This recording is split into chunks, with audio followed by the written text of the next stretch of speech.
Hello and welcome, everybody. Welcome back to another episode of the Liberated Man Podcast.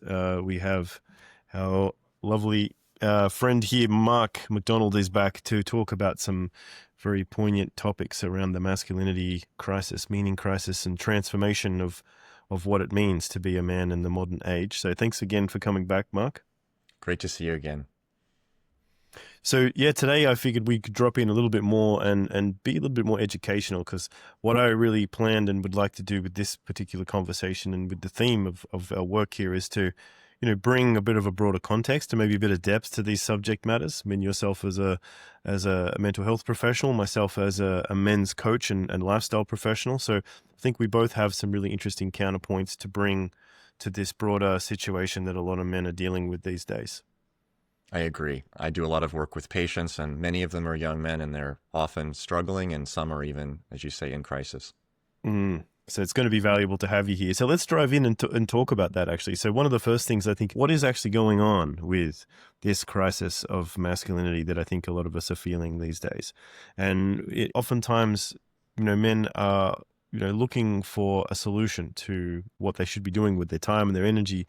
And there are these type of quick fix offers that the mainstream society tends to offer, following the dopamine or following some sense of like success that's prescribed.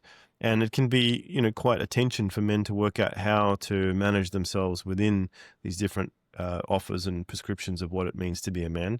And then there's, of course, other different things that are on the menu as well that are not necessarily desirable, like having maybe stress in their financial situations or difficulties in the dating market and things like that. So let's dive in a little bit and tell us a little bit about what you're seeing. Well, I think there's two primary sources of problem right now that I see clinically with my patients. One is very simple, very foundational, which is lack of education and perhaps presence of misinformation about what it means to be a man today, which is not any different than it's been for eons. Actually, masculinity hasn't changed. It may be applied differently. We may see it expressed differently in today's culture, but it hasn't really shifted. And yet so many men today, young men in particular, don't really know what they're supposed to be doing. I think that's one of the big problems that I see in my practice, this basic ignorance, or even worse, the presence of false ideas, that which is not true and correct and is contrary to their own self-interest and the interest of the community. The second problem is wounds. Men who come in with actual wounds, experiential, emotional, psychological injuries that have occurred in many cases because they have, perhaps even inadvertently, pursued real masculine paths, have then been attacked or criticized for doing that, and now, unfortunately, believe that what they did was wrong, and therefore they should not do it again. And so they've retreated to a more demasculinized position to protect themselves, like an injured animal crawling into the corner of the room and just hiding. And that doesn't lead to healing. It doesn't lead to better information. And it leads ultimately to a kind of soft, slow decline or decay that winds up in many cases, a kind of hermetic existence where they, as the common phrase is now, they fail to launch, and they become permanently stuck in a state of arrested development, usually underneath the wings of their parents, and they never really get out in the world, and they never become men. Yeah, that's a pretty serious state of affairs. And do you think that's more of like a societal type of shift? Well, as we both know, there's very little good public information available to start with for the average man, unless he knows where to look.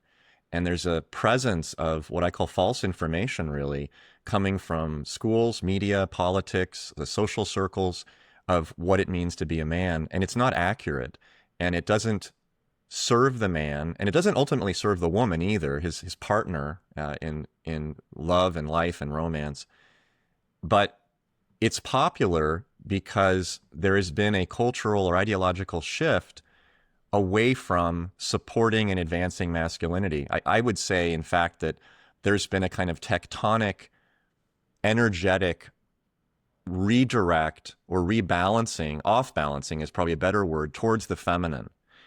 And that off-balancing has led men to be told that they should become essentially more feminine creatures and less masculine, to deny their masculinity. I think that's really the higher level change that I've seen, certainly in the Western world. And anyone that counters that or challenges that or questions that is ostracized, criticized, shamed, certainly not looked on as a risk taker or a courageous intellectual or social warrior. And so there's a negative feedback loop that comes into play from the culture. And I say culture, I'm talking about every form of information, cell phones, museums, book launches, just about everything in our culture. And so when you're told to produce less of something because you're getting less from it, less reward, you will simply produce less. Testosterone is a good example of that. You know, we're behaviorally conditioned now to eat worse, to exercise less, and to do things that actually lower our production of testosterone. So our testosterone levels are dropping. That's a measurable decrease of masculinity at its core. But the behaviors as well, when you're not rewarded for example, going out and speaking to strangers, when women look at you and say you're a creep because you say that they look very attractive and you'd like to get to know them, you want to do less of that.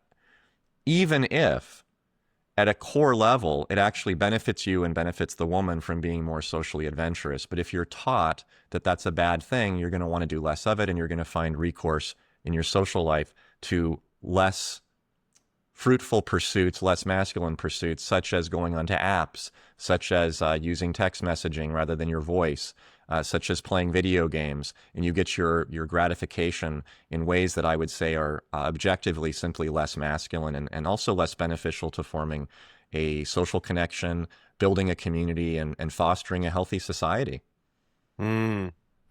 Yeah, it's interesting, isn't it? Like if a man doesn't have a clear sense of value about what his masculinity is, moving towards something that feels like it's going to support him as a strong man, then it tends to create this, void of collapsing into inferiority and insecurity. And unfortunately, because I think maybe a lack of a hierarchy of teaching or support or frameworks has created this type of void. And I think obviously there's this idea around heroes and archetypes and being able to create like meaning and purpose in a man's life. So like in terms of how you work with clients or what you've seen with guys, like how do you sense that men's mental health is being impacted by, let's say, the lack of those things or the need for those types of things? Well, I have one patient that I've worked with for probably 8 to 10 years now. He started out with me in high school. He's now in his probably late 20s, early 30s. Very successful academically. He was a track star in high school, comes from a great family, financially secure, always did well in school, was very socially well-liked by men and women both, pretty active in dating. He graduated with a master's in business from a very well-known school in the United States and was on track to becoming an excellent and successful businessman in finance. And unfortunately, at a party, he had sex with a girl at a frat house who was mentally disturbed. She's clinically diagnosed with multiple serious mental illnesses and was on medication. And because she felt bad after the sexual encounter, which was completely consensual, and in fact, he even got her consent on a cell phone app, a signed consent form, which that didn't exist when I was that age. The next day, she felt bad and she complained to her friends and family and ultimately filed a lawsuit against him in the fraternity house, a civil and criminal lawsuit for rape. And it took him over 2 years and several $100,000 to fight this and to reveal the truth, which was that she was a disturbed young woman who had agreed to a sexual act that she enjoyed and actually wrote to him about immediately after, saying she wanted more. But then because of her emotional disturbance, couldn't handle the accountability and decided to gaslight him as a rapist. And that was 5 or 6 years ago. And he had to return home. He wasn't able to work. He was locked away for 1.5 years. His reputation was damaged. I couldn't get a job. His name has been cleared, but this is all over Google. When people Google his name, they see this accusation.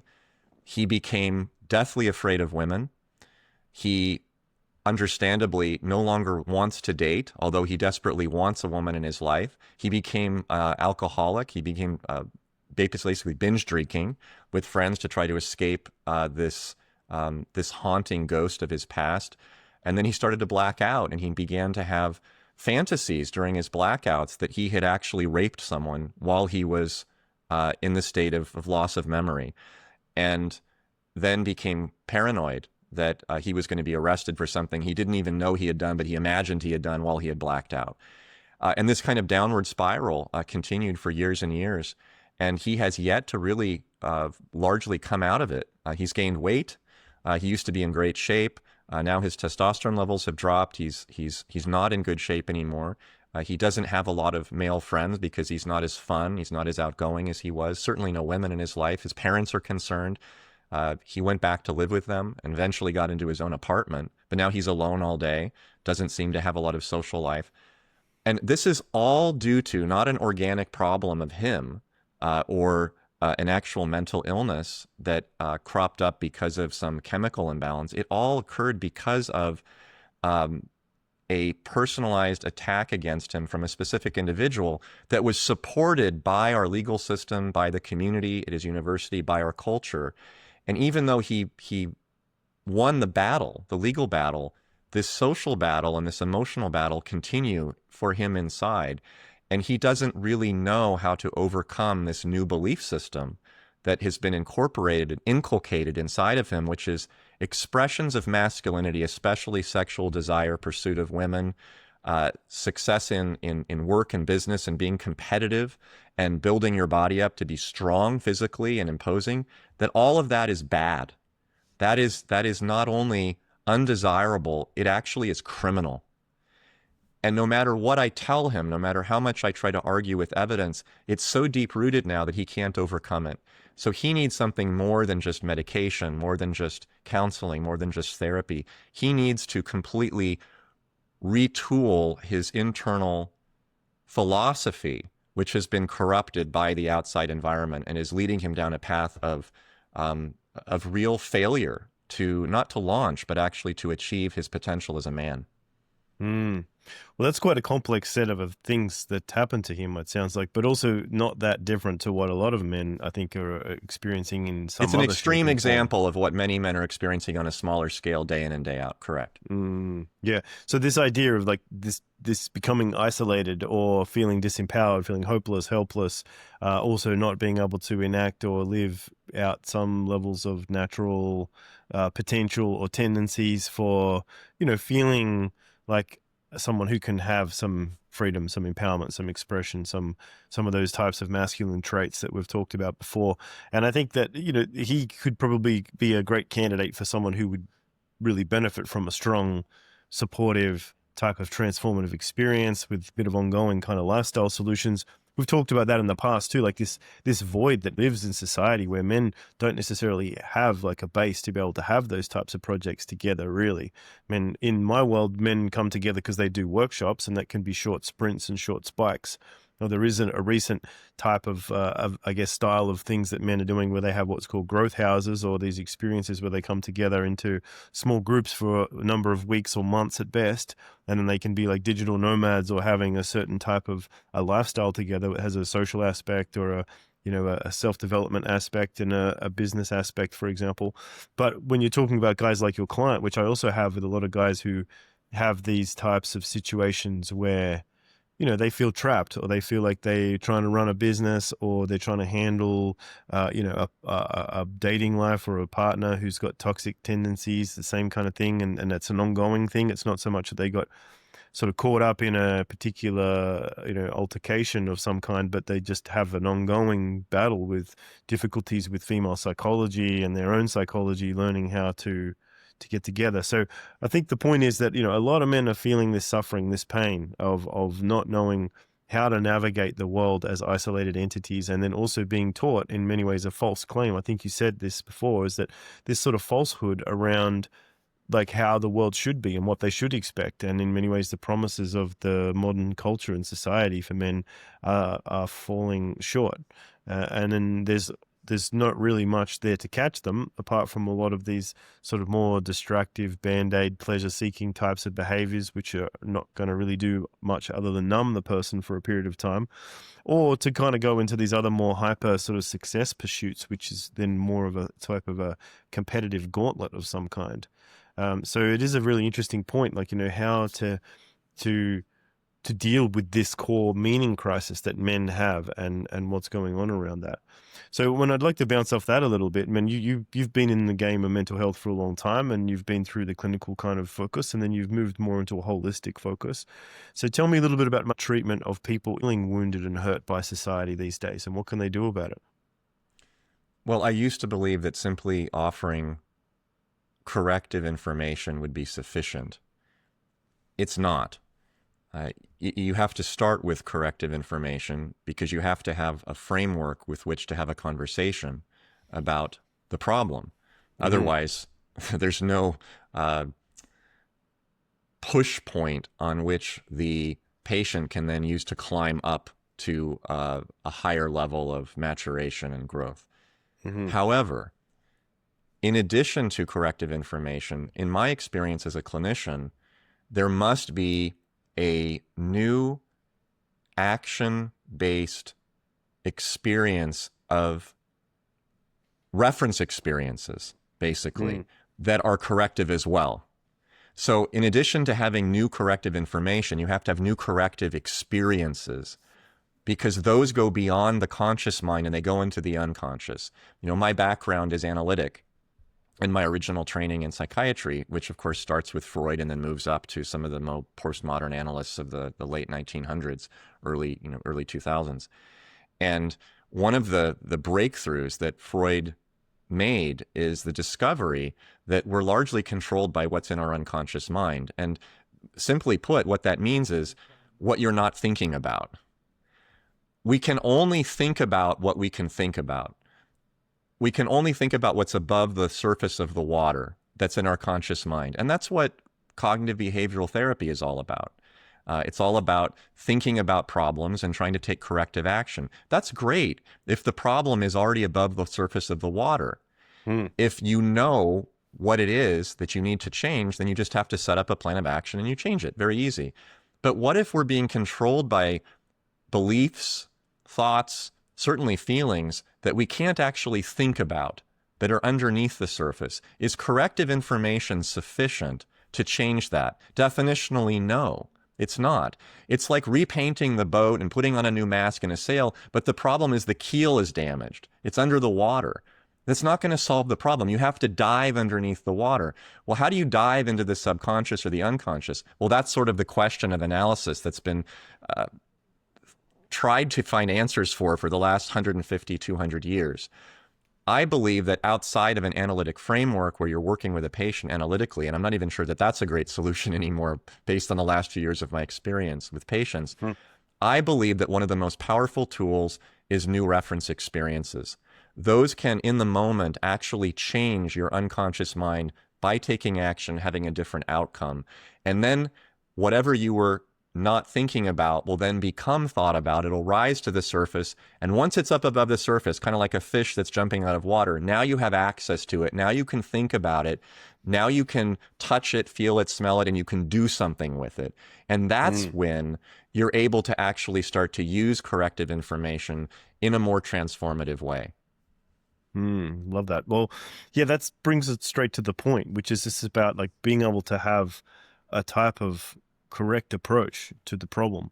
And this has been something that I really came across many years ago, both as an insider and an outsider to this issue. Like coming from my own story, I had a somewhat, difficult time with trying to fit into a small town type of culture. Didn't really have a sense of wanting to follow a mainstream theme of let's say competition or working in that field, because I didn't think it really worked. So I started looking for answers along those those lines. And I also had a bit of an interesting experience because my father went through his own difficulties with his identity and mental health issues. And I seen him get really quite damaged in the sense that he got dragged away by the police and put into hospitals, and then a whole range of things that happened. And he was, as you probably see sometimes, people who are, very reluctant in their own process to come to terms with their shadow or come to terms with their mental health issues. And it's a fairly typical kind of thing that happens to some people when they get caught up into these types of quite intense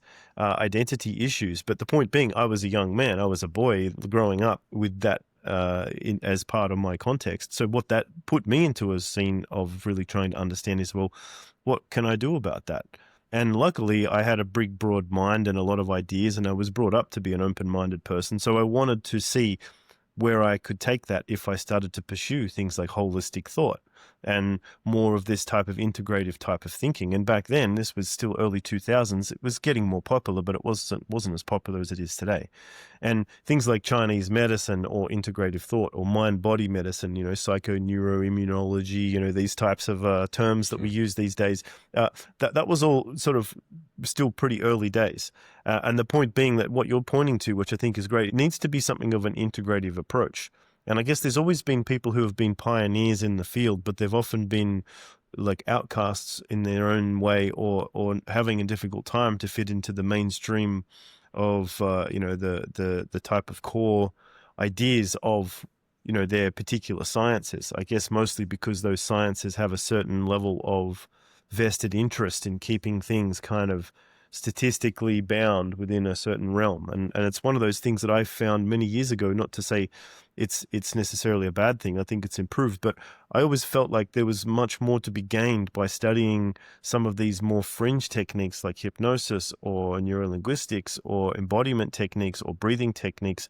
And that actually led me to some quite interesting, spiritual seeking kind of levels of trying to understand the human condition and transformation. And all of that accumulated into what became a coaching practice, because coaching in its sense, in its core sense, is a transformational process. And there is the more talking side of coaching, much the same as there is the very talking side of therapy. But as you know, there's something that happens in between the lines when there's this real feeling and sense and this intuitive and almost imaginary conscious, subconscious type of interface that can start to open up with certain techniques and philosophies and approaches. And what I find fascinating is, if we really, and you've been part of this in your own explorations over time as well, it's about going out into the world and learning and growing and doing experiences and seeing who you are when you mix with different crowds and you do different things and you take different actions. And I think this is somewhat of a bit of a lost art compared to the modern day. Like in the old school, it was really about going and finding a subculture and exploring something, going out and doing things and being around groups of people. Now that can bring up an interesting thing in itself, because a journey that I went on within that as well was I wanted to find, let's say my place, my gang, my tribe, like my others, the people who are on their own path. And I didn't really know where to find those people. It obviously takes a journey in itself. So I did some work with some healers because I was interested in body work, and that was interesting because obviously hanging around people that are into holistic thinking and people that are body workers, they're usually pretty well-rounded, grounded, interesting type of people. And that also then led me into things like martial arts, which is another interesting field, a different type of geeks. And some of those people have healthy mindsets, some not so much. But the point being that led me into some interesting ideas. And then I got into meditation, and that was another field of experience where, once again, you have people who are very refined minds, and you have some people who are sort of masking mental illness with some of those things as well. So there can be this sort of weird, forks of types of things. So I was very much watching that because I have a very analytical mind, always trying to understand, like, what's the truth, what's the fiction, what's the subtlety here. And then that eventually led into the interesting fields of things like neurolinguistics and communication and coaching, and then into the world of, what we used to call the seduction community, which is an interesting world about understanding, like, the world of men coming together to try to understand their place in the marketplace of dating and relating. And I was involved with that for a long time, in the sense that I was interested in what was the discussions, what was the techniques. Not because I was necessarily invested in picking up any particular ideology, but because I was interested to see what worked. And my point with this little piece that I'm saying here is it's very interesting as we take action, when we start to open up our philosophies to broader possibilities of mind and what is out there, then we also develop a certain level of discernment about what's healthy, what's not healthy, and how do we take that type of action. So just as a quick aside, it's a pretty cool story actually, is that a friend of mine who he's actually staying here now, he's involved with these kinds of same pursuits, and he's a bit younger. He's about 10 years younger than me. He's still going through, let's say, his apprenticeship of some of these things that I was doing 10 years ago, learning about his dating and relating, and he wants to improve himself in terms of his career, etc. And he came to this, position of being interested in the seduction community, and he's been following a group of guys that are pretty aggressive in the sense that they're very much about trying to get women's attention and get to the sexualization part very quickly and try to push it to that point where that's like the goal, which, as I think we've talked about in some other points, that can be really unhealthy if it's not in some type of humanistic realm first. And if there isn't some type of understanding of how do you calibrate and understand yourself as a social animal first before we become a sort of a sexual animal. So I think that we live in this world where the tendency to want to take action is very high sometimes, but then it's the wrong type of action as well. So it can be a little bit of a game of discernment about which actions do we take and how do we learn how to do that.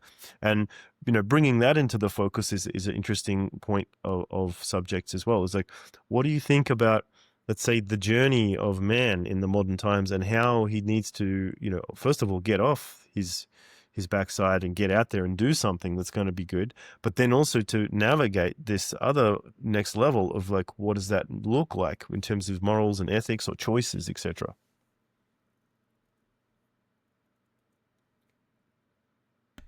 What you just said about yourself, I think, is critical, which is that you have an analytic mind. And that is necessary to act as I was about to say guide, but it's more than that. It's a kind of watchful eye over you as you go out and pursue this adventure, which is life.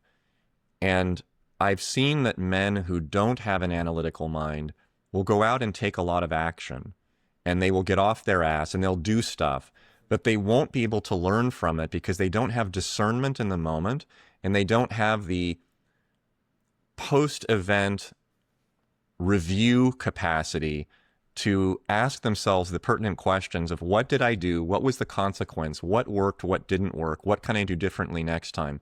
Which is what learning is all about. Mm-hmm. And if you don't have any analytical mind, then you can't learn unless you have a coach who can help provide that analytical bird on the shoulder feedback for you as a replacement or a supplement to what's lacking in you, which I think is what one of the great advantages of having a coach is that coach can fill in the voids that you have in yourself. And if your void is analytic capacity, then you need to get that from some other person, or you're just going to keep going out and burning yourself out of energy and becoming frustrated.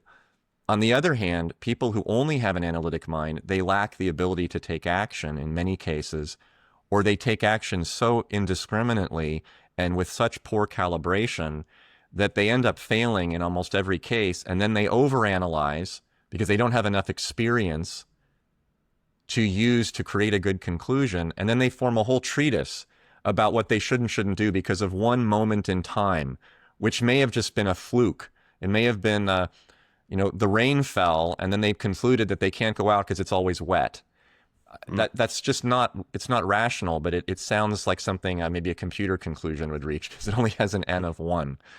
So I think that in order to be successful in growth, which requires action, you have to have two things. You have to have some form of courage and risk-taking capacity to go out and do things, to get out of your home, your comfort, and confront the world in the archetype of the adventurer. And at the same time, also have a kind of intelligence and hopefully laced with some wisdom to be able to then review what happened on that quest and ask yourself whether you had the right tool, whether you succeeded or failed, or if you did fail, what was missing. And that I think that's where the coaching part can really be helpful. Some people are able to do that on their own. But today, most men are not able to do that. They're lacking one or both of those skill sets to some degree. And so they're hamstrung in being able to iteratively progress and grow. They get to a wall and they don't know how to get around it because they can't act anymore. They cannot take action. They're frozen, they're dispirited, or they can't think through a way to get around that because their analytical mind isn't formed well enough. And so they just hit that wall, and that's where they stay, and they never level up.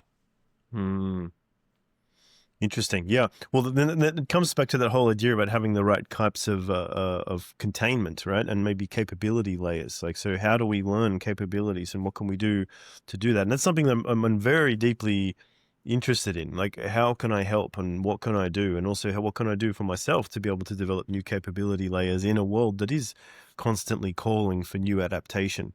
And I think that getting into a sense of like moving in a direction is a good idea. Ideally choosing something with a good high target, something that's honorable and has some sense of positive value, which brings me to a really good point is like, as I went down a lot of these rabbit holes, one of the big things that I started to get was being connected to things in general, being connected to the sense of self, being connected to nature, being connected to communities, being connected to meaningful subject matters, philosophies, is a big thing. Like, people don't realize like how much of the symptoms of the problems of the pain and the things that we have in our lives, the suffering, is actually just a symptom of some type of disconnection.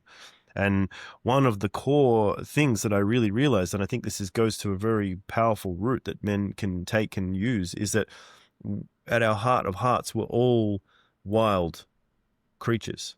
You know, we come from this living base of organic life. You know, we don't live in synthetic bubbles, you know, and have like these, you know, chemically orchestrated like projections of realities put into our lives for very long. I mean, this is a very short-term project that's been showing up in our culture, in our society, maybe even decades, compared to hundreds of thousands, if not millions and millions of years of much more nature-orientated, connected types of ways of being. Now, this is not to say that we need to run back to nature and all of a sudden run around with our shirts off or something, but it's more around, and not that there's anything wrong with that either, but the point being that it's actually more about like having a sense of connectedness and being like what I would call an inspired, connected human first. And I think this is a sort of a counterbalance position, a wild man position, if you will, a raw position, a healthy base position, to then start to counterbalance this psychologically addicted, heavy, analytical type of maybe numb, like somatically numb symptoms that a lot of people are experiencing as well. Because I know from that lack of somatic foundation and that lack of support and stability and connection in that somatic worldview, I think is a really big one. So much more to say on that, but what do you think about that? I think you're completely correct. I'm just thinking of examples of patients who are struggling, and in most cases, they're lacking a somatic connection. They don't have a relationship with their own body, and the body being, you know, all the five senses. And if they're not attuned to their body, how are they going to be attuned to their surroundings and, God forbid, other people? It's not possible. If you don't know what's going on inside yourself, you can't really connect with another human being in any meaningful way. It's simply not possible, certainly not a community.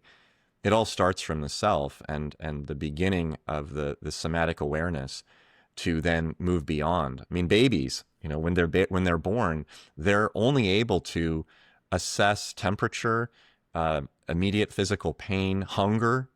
They don't even really see very well. Their focus is like within 12 to 24 inches, which is where the mother's face usually shows up. They can't really see much beyond that. And so their whole experience is somatic. And that's ironically one of the reasons why babies are highly narcissistic, because they only experience themselves and their own sensory stimuli, which are often gratified when they're uncomfortable stimuli by the mother. Wet, you know, becomes dry, hunger becomes satiated, pain becomes anesthetized. Mother fixes these things. And who, other than a god, would have a slave at hand 24 hours a day to completely cover every somatic sensation? That means that I am the center of the universe. If I was not, then this entity would be taking care of other more important things. But clearly she's not, because she's only attending to me. And this is necessary for the mother and for the baby, because if the mother didn't have this, what we call maternal preoccupation, she would probably ultimately cause the death of the baby through exposure, because she's taking care of other things. So this is biologically necessary for life to succeed, to continue, for the mother to be so preoccupied with the baby that she doesn't pay attention to anything else. And this occurs for about a year and a half with most normal women who are not psychotic and severely mentally ill. And those women often end up killing their babies. So that's critical. On the baby side, it's also important, because if the baby recognized at the beginning of life how ultimately unimportant he is, a speck in this large universe, without the capacity to understand how that actually is freeing, to know that you don't have responsibility for the universe, without those tools, the baby would himself die of angoisse, of suffering, of grief, because he has no tools at that point to be able to integrate himself as a speck into the rest of the world and the rest of the universe. So this is adaptive for the baby and for the mother.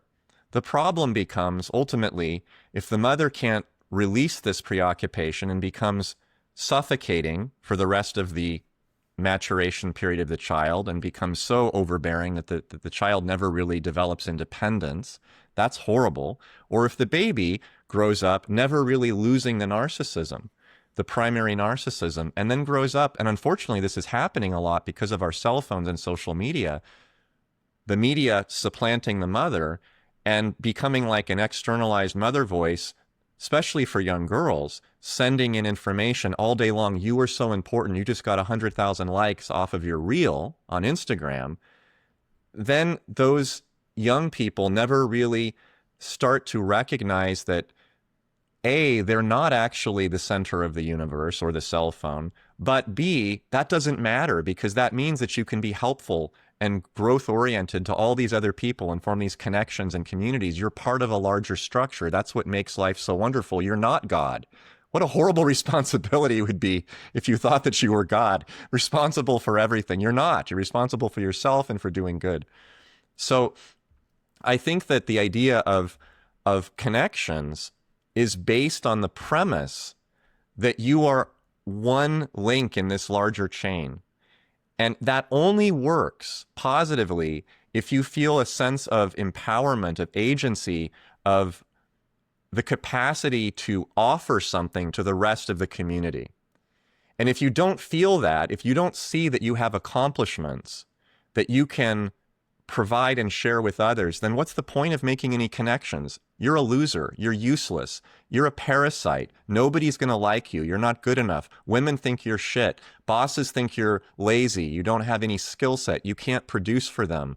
The community just sees you as a weirdo. And then you don't feel that you want to go out and take these risks socially, financially, professionally, romantically, seductively, because you don't have that real confidence of reference experiences that you are actually valuable and have something to offer. So you see this whole system, and in my view as a psychiatrist, they're all interconnected.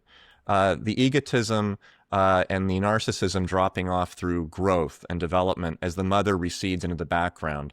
The reference experiences through taking action of developing a sense of oneself, identity, capacity to give, to help, to aid, to protect, and the courage of risk-taking to go on that adventure, and the necessity to form the connections that then lead to the building of community that then gives you a sense of place in life. I'm part of a larger structure. I'm not God. I'm actually part of a whole group of people, and we're all doing good for one another. This all has to sort of happen simultaneously, particularly with men. And if it doesn't, if they get arrested at any one of these stages from birth on upward up to adulthood, they're likely to get stuck. And to get unstuck requires other people, not their own brain and their own analysis, but other people like coaches or really good mentors that can help propel them forward and get over this kind of catalytic hump that's keeping them mired in whatever stage they're stuck in.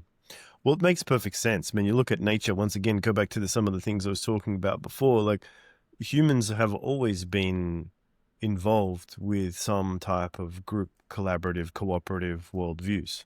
And it's not just the views as much as it's a practical reality too. And then you go out into actual nature, and if you're not a highly specialized predator, you're probably somewhat of a family creature or some type of networked creature. So you can sit in a forest or anywhere really, and you can watch, particularly where there's dense like populations of different types of wildlife, and you can see there's different layers of orchestrations, of collaborations that are taking place. And generally that is this collaborative ecosystem. And in many ways, I think that's something that we don't often pay enough attention to. In many ways, it's a very dangerous position to be in. Somehow we could digitally replace that, or somehow commercially sustain ourselves with some type of subscription models of that or something. So it seems to be, a dangerous position that we're putting ourselves in over time, which is increasing amounts of disconnection and supplementation of that connection with these type of synthetic models of reality. And then how do we get out of that? Well, as we talked about before, getting back to somatic models of the world, getting back to our bodies, back to breath, back to people, back to socialization, back to connection, and also looking at how we can actually have a real raw connection with reality. And that's something that's fascinating in itself. I mean, I look at this from a perspective of almost like spiritual kind of model, and it's a word that I use a lot, which is looking at magic, but magic from the specific level of like consciousness evolving into its understanding of itself as some type of participatory feedback system of intent and change and different connected elements. And that could mean a lot of things to different people. But the reason why I mention that is because it's about having that, let's call it the magical connection, our primal type of connection to the world around us. And I think it's not as easy to do it in an urban environment, but it is possible to go out and also have a primal connection with space, with time, with physicality, with gravity, with objects, with the senses. And that in itself can be the beginning of a type of foundation that in a way can be a very positive foundation or a supplement to this sometimes lacking sense of stability and security that we often look for inside of family models. Because the other side of this is, which I think is valid, is that it's very difficult for people to be perfect in their attachment styles, right? It's the people are typically not brought up in a way where they have a lot of perfect kind of parental figures that are giving them constant nourishment and celebration and questioning. And even then, people that do have some of those very like rich and wonderful environments still have their own, layers of complexes around those things as well that might still be pretty damaging. So the point being that I think that we often have this immature understanding of our sense of evolution when we are only looking at the world through the lens of our childhood conditioning. But when we get to a certain point, and I think this is part of a traditional initiation model, we get to a certain point where we realize that actually we need to break away from that conditioning and go and have some raw connections with bigger things. And I think this is somewhat what the psychedelic kind of revolution is offering people. There's an opportunity to step into like an unknown or a new world of larger possibilities and revelations and altered states and taking filters off perception, for example. It's also what the nature connection people are trying to do to a degree as well, I think, like taking people into nature to show them the rawness, to give them some time to be grounded. And there are certain traditions, like certain kind of more naturalistic traditions that are designed to, put people through a series of paces where they get to connect and they feel grounded and they feel like they can reconnect and realign to some of those primal elements. I think that once again, it's something that is for the individual to develop their own relationship to, and in many ways we can easily get kind of lost in an ideological, simplified version of it, but connection is really super important. And also coming back to our nervous systems and then learning how to tap into a type of trusting base of feeling and knowing and understanding with the world is a big key. And I guess that's something that is in between the lines of what we're saying here, is that somehow, hopefully, if a human being has the right kind of constitution and elements around them, they pick up a type of underlying limbic understanding of the world as something that they can work with, they can trust, they can have some faith in, they can have some connectedness to. Hopefully that comes from parents or other authority figures. And in many ways it has to on some level, because I think we can't help but project and reflect some type of mirror of humanness onto other humans. But I think it can somehow be also evolved and helped by making these type of jumps into our somatic knowledge of actual consciousness itself. That's a bit of a bigger subject, but it's almost like these bigger worldviews or these alternate worldviews that are actually more healthy worldviews of, consciousness is the foundation, and, self is really the fabrication that is built within that consciousness, can be a really pivotal kind of shift. And the reason why I'm going on about this too is I think this is one of the biggest distinctions, one of the biggest, let's say, factors in somebody experiencing an immature layer of their ego development and then coming up into the more higher layers of their understanding of the ego development. Almost as if, to go back to what you're saying, like the lower layers are really about like, well, I exist and that's what it's all about. And then it might be, me and my slave, or me and my mother exist, right? So there's like this simple kind of two-dimensional like realities of self and servant or whatever. And then it slowly starts to go up into more understanding some systems thinking about things like, okay, I am a self and I have others, and then there's something else going on too. I can have a first, second, and a third position of understanding. And then, if people are lucky, which I don't think many people even get to, they start to realize, this is about systems thinking. Actually, there's groups of people, there's different layers of ideologies, there's different worldviews. And then we get up into the higher layers, which that's a big thing that I just laid out there. But it's interesting to see that. I'm also curious, like, from your position, how do you think that is important in relationship to how people are approaching their sense of self in the modern society? What you just described, and it's coming to mind, is almost like a filling of the void of connections and movement in growth towards seeing oneself as part of the community, systems, and then, of course, beyond that, more of a spiritual, philosophical level of enlightenment that I believe has taken over most of modern humanity because of the shift from the rural to the urban, which I believe occurred around the industrialization period, the late 1800s, early 1900s. Because rural life, village life, small town life had the benefits of necessary connection. You couldn't survive without those connections. It was forced on you, no matter how awful your family was or your parents. There was literally a village there that connected you up with everyone else.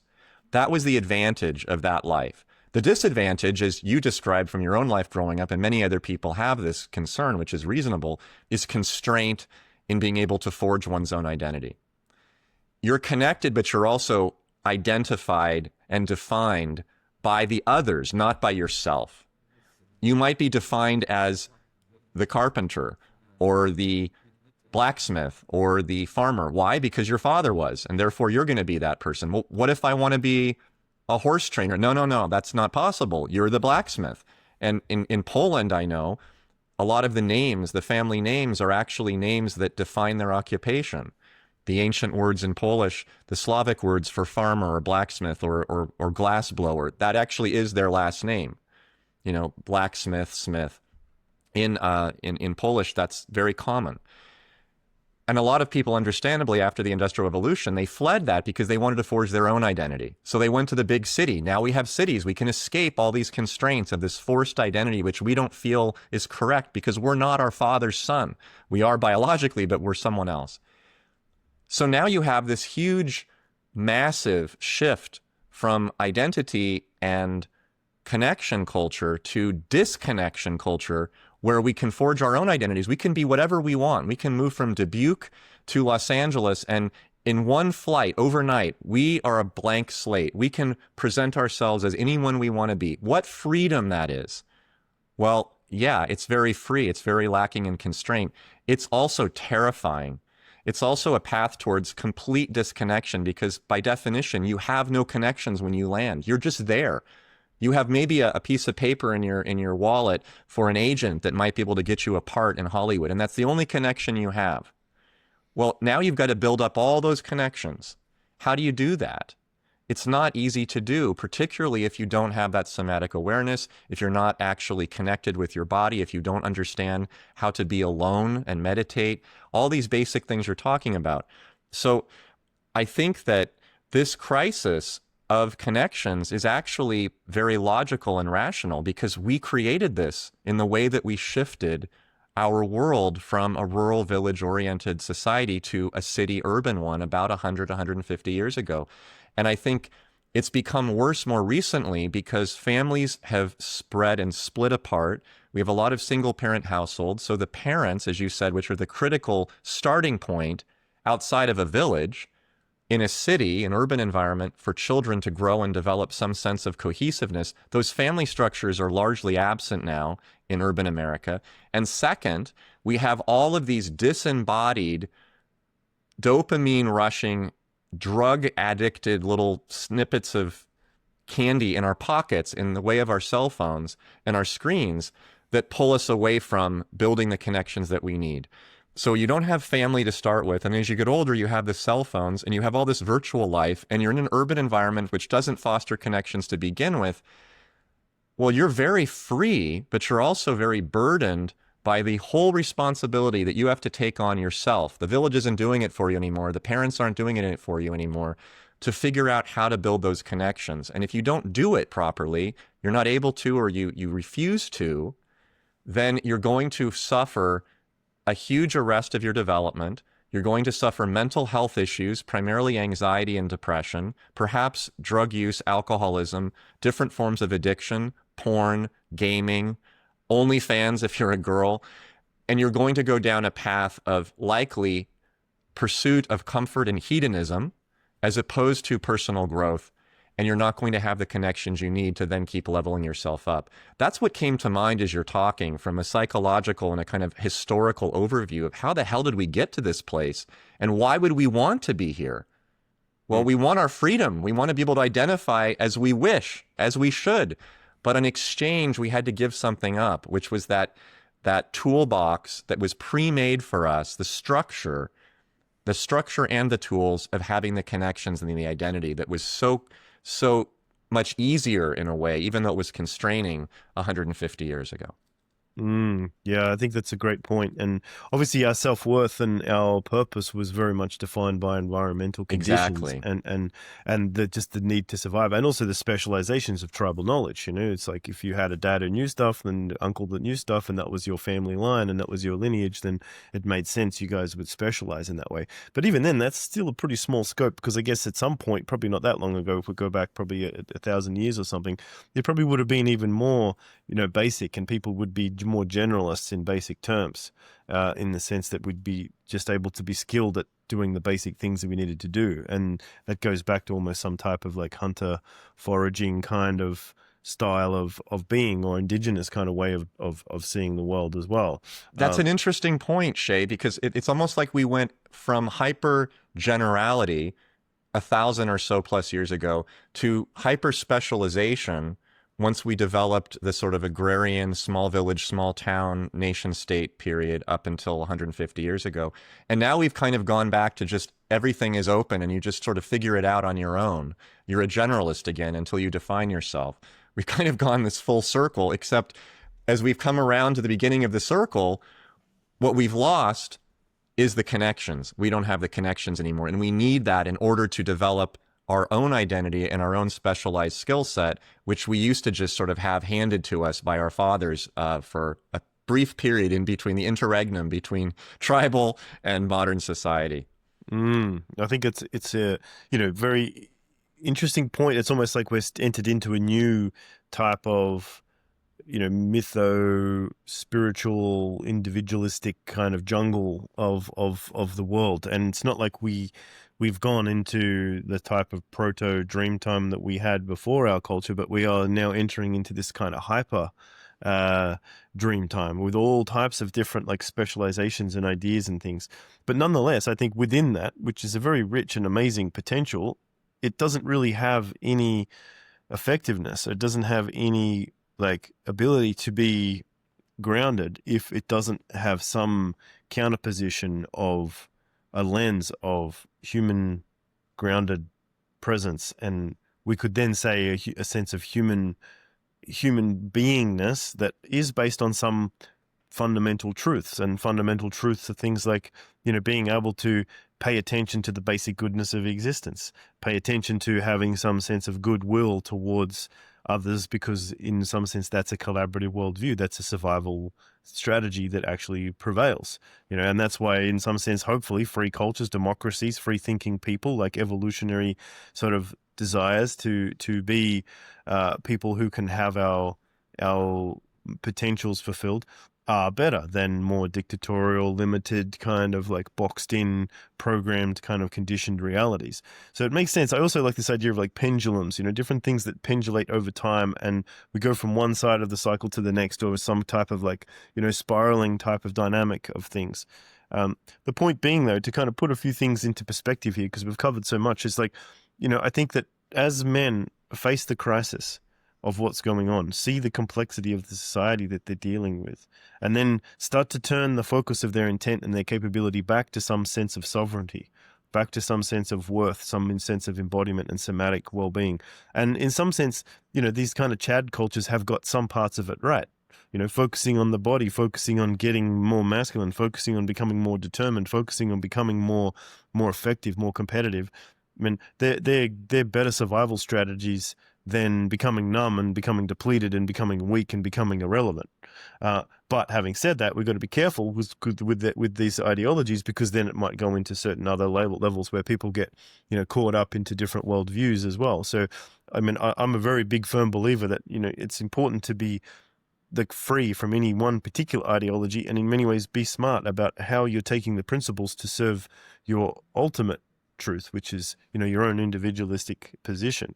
And ultimately that should be about your purpose. And this is a tricky business, I guess, to understand, but ultimately it's about some sense of our own intuitive guidance systems. And how do we get those intuitive guidance systems if we've got all this brokenness and all this complexity and all this like lack of understanding of calibration of what that means? That's a tricky business. But hopefully, it is something, and that's part of us having this conversation. It's about people putting up fires, right, and showing flags and having some sense of like there is some actual doorways and wisdom keepers and people who can at least even point the directions towards, the fact that this exists, and that you just need sometimes a few of these seeds to realize, you can actually get a lot from a little, spending some time in your body, working on your breath, doing some basic mental health exercises, which, I think that's a big thing that you teach people too, and you have in the past anyways. Like, what are the fundamentals of coming out of these dark holes and getting back to your purpose? And, I'd like to hear more about that. But essentially what I was going to say is that a big part of what I have taught over the years and would like to teach more of is, healthy masculine archetypal being. And what does it mean? Like in the religious traditions, you have this idea of like the archetypal man, like the God man, the perfect man, the Renaissance man. And in many ways, there is this type of driving intuitive force that we have inside of us, especially the stronger, more desire-driven types of psychologies. And it's a very fiery, spiritual type of way of being, and it is driven towards perfectionism. Now, that can also come at a cost, because it can be quite self-destructive if it's not grounded in some sense of self-acceptance and some sense of mindfulness with healthy kinds of boundaries. But let's just top on that point quickly. Like, what do you think is healthy focus for people to take care of themselves in these ways from your perspective? Well, I think what you're saying, Shae, is that you must develop capacities in order to be a man. And in order to develop capacities, you must have the appropriate tools to use to grow those and build those capacities, for which they are destined to put out and effect your purpose and your sense of mission. And that all has to be developed to some degree simultaneously, although I guess tools precedes capacities, which precedes meaning, purpose, and identity to some degree. But it doesn't mean that they're just 1, 2, 3. They kind of go back and forth. They feed on themselves. As you develop greater capacity, sometimes you redefine your sense of purpose as someone who's now capable of achieving something you didn't think you could even achieve before. What you don't know, you can't do. So what you can do, you then decide you know. I think that when I think about it as a psychiatrist with my patients, I kind of start in that order. I start with obviously assessing what the problem is, where they're failing. I try to offer good information, corrective information, as I said before, offer tools that they can then use to help develop their own capacities. And while that's going on, I try to act as an assistant, not as an enforcer or someone pushing information into them, but as an assistant to help them through their struggle with then clarifying what their identity and their purpose is, because ultimately that's what they have to achieve. If they don't get there, then having tools and capacities is just an inert process. It's like putting in money in your savings account every week and getting $100,000 after a few years, and it just sits there because you don't really know what you want to do with the money. There's not really any point to it unless it has a purpose. And it can't be, as you said, it cannot be, in the interest of good, it cannot be just to derive pleasure and hedonistic pursuits from. Spending the money on a Testarossa or blowing it on gambling.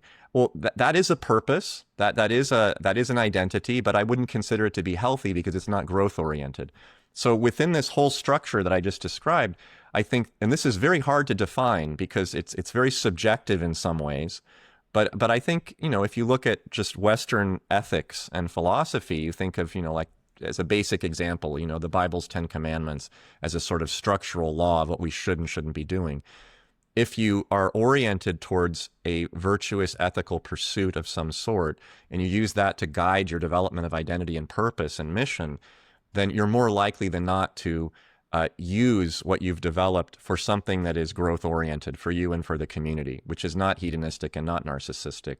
What's difficult about accomplishing this right now, though, in our world without a coach or a mentor or a really good parental figure that can help guide you through inculcating good principles and values, is that what we hear, what we're told, what we're shown through education and phones and videos and billboards and activities are often pursuits and goals that are not growth-oriented.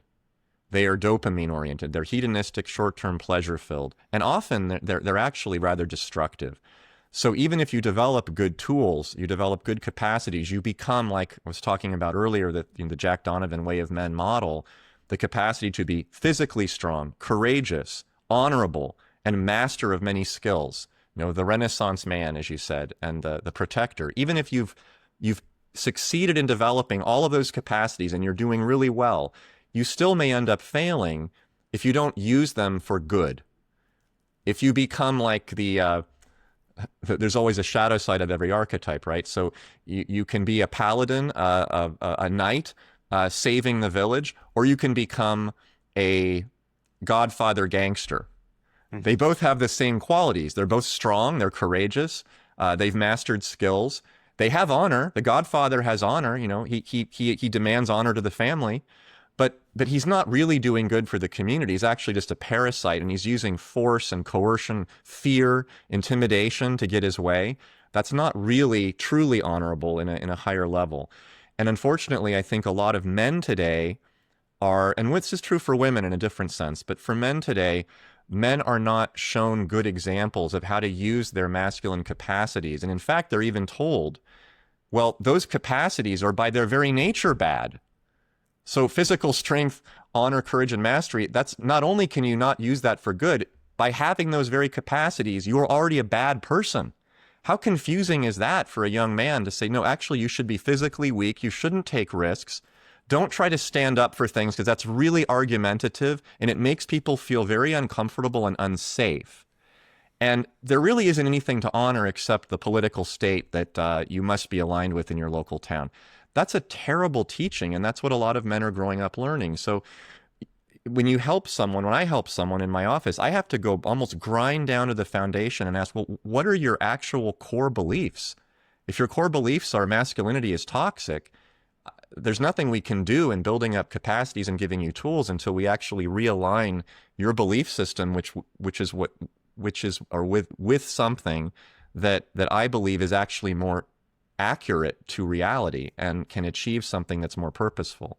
So there's a lot of steps at play here, and in many ways we're kind of fighting against a current because the social cultural currents are often fairly toxic, which of course then leads even more to the goal of using a person, a mentor, a coach in the context with connection building, healthy connection building, so that the proper tools, the proper alignment of thoughts, the proper capacities, and ultimately the proper execution of those in the frame of a good, well, clear, identified mission and purpose of self is the, in my view, the really the long-term path forward for men. I love that. Well, with that being said, we'll do a little wrap up here on everything because we did such a great job of covering a lot of bases here today. I think that with everything you said, that men could really use a certain sense of support around developing a more free sense of self. But that's also not just a pure intent. It's something that needs to be held within some type of construct of effectiveness. And that is a big quest, and that's something that I have been invested in for decades, actually. In many ways, I'm still invested in. That's part of what this project is about, is to bring a certain level of integration of situational coping, and then to bring it into a higher order of some type of effectiveness that can be mindful, that can overcome difficulties with some types of like emotional intelligence and sovereignty and resilience. And in many ways, this is actually like, it's a training, it's a presence training, it's a warriorship. So as I went through a lot of my ideas over the years, I kind of came to this idea of like, okay, well, sure, you can go around, you can get a lot of attention if you really want to try and get it. You can get a hedonistic fulfillment if you really want to get it. You can chase these types of like, tokens of badge building and like notches kind of thing. Or you can start to go on a bit of a deeper dive into what is the nature and quality of a healthy sense of self. And really, there isn't just one thing, even though there might be a central core self. There's elements to specializations and sub-personalities, which, from a Jungian perspective anyway, they talk about the archetypes. So you got the king and the warrior, the magician and the lover, for example. And we could chuck the wild man or the trickster or the peacekeeper, these different types of like core like personality traits that I think are necessary into the mix there. But as I put all that together, I thought, well, really the poignant kind of crystallization of that, if I could create something that would be an ideal male model, would be this type of dynamic, evolving sense of identity that has these qualities of romantic adventure and spiritual warrior. So romance in the sense that it's curious, it's interested, it has a sense of sensuality, it has a sense of desire for the beauty and the arts of the world, and it's a certain level of adventure, as we talked about before, the spirit of going out, making friends, exploring new territories, and doing new things. And in many ways, that external adventurous spirit is a very connected spirit. It's a very curious type of spirit. In many ways, it can do a lot of amazing things because it is actually a networker. It's a curious type of creative potential. And then you've got the spiritual part, which many people might be a little bit turned off by because the word spiritual is often poisoned by a lot of things, but we could call it like existential or psychologically orientated kind of a warriorship. And warrior is also a bit of like a poisoned term sometimes because we have this association with maybe warrior is maybe something that's got to do with violence, or that's got to do with something that's got to do with destructive dominance. So there can be those aspects, as you said, the dark sides of these things. But ultimately, I'm talking about warriorship from a perspective of having a sense of dominant force over your own attention and your own ability to start to construct and will and have discipline and power and fortitude against the things that are actually trying to wear down your fortitude, trying to take away your free will, trying to hold you in some type of constraints that are unhealthy in some sense. So I really hope that men out there listening to us today can kind of take a little bit of a spark of positivity and hopefully some type of curiosity that there is a capability and a potential to become a reconnected man. And even if that's something that is under duress right now and we don't have a perfect answer for it, it's a good time for us to show up and start being it for each other.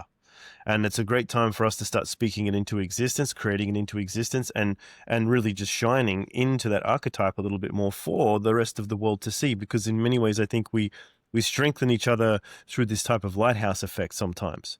You know, so if somebody starts to stand up and show their presence, and it's such a primal, ancient thing, just a man standing in his groundedness and his presence, sometimes not even speaking, can be such a powerful impact to the environment. It creates an entity I sometimes call like a grid holder. It's like you're holding a whole world of influence just by simply being clearly embodied in your own sense of mindfulness and your own sense of capability. Now, that is something that has a certain niceness to it, but it's not the nice guy.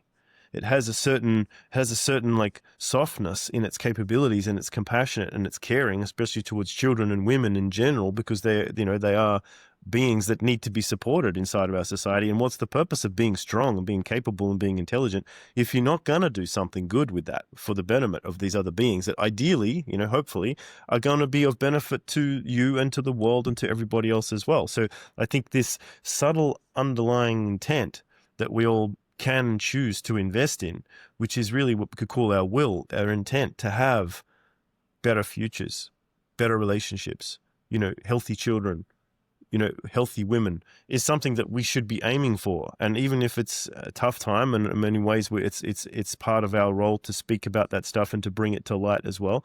But I think it's important that we bring that out as part of our next level vision, our next level of identity, and in many ways how we develop this type of like relational intention of a better world.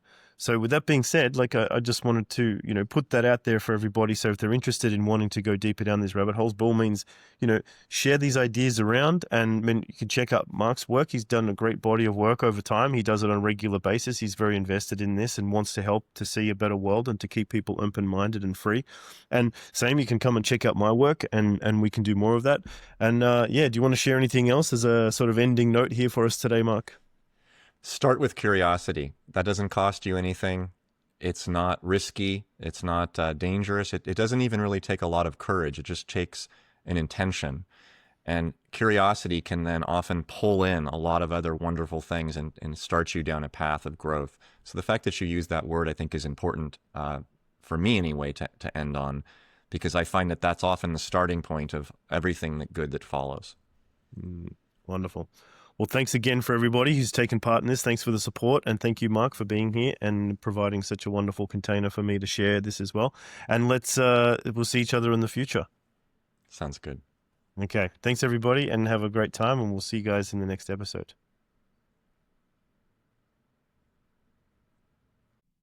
What's up, ninjas? Thanks for watching the video. Make sure you like, subscribe, and share this material so that I can keep on growing this amazing channel. And if you'd like to get the help that I can offer, I would like you to check out the link in the description. Go to my website and you will be able to find amazing limited time offers to help you to be able to break through and make the changes that you would really like to have in your life. Until then, this is the Shaman saying peace out. May all your dreams come true, and I'll see you guys on the other side.